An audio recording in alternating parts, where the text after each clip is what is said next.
ka-apple, so nagtatanim po kami ngayon ng carrots ulit dito sa farm extension. So ang ginagawa po namin is ito plotting.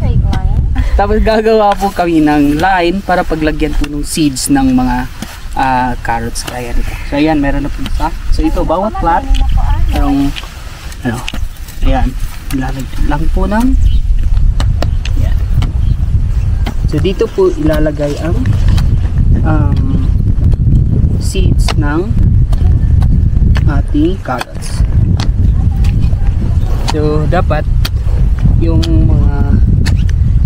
pagtataniman natin ng carrots and other root crops are well pulverized. Ayan, well cultivated and pulverized soil para mas maganda ang pagtubo and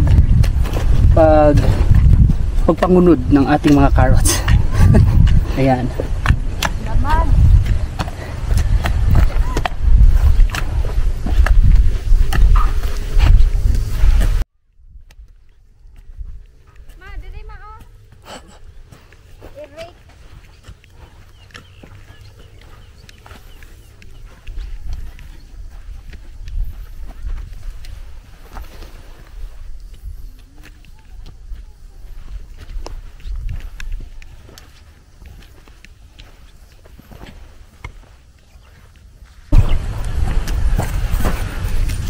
So yan po yung seeds ng carrots. So yan, tinatanim na po sa line na ating ginawa.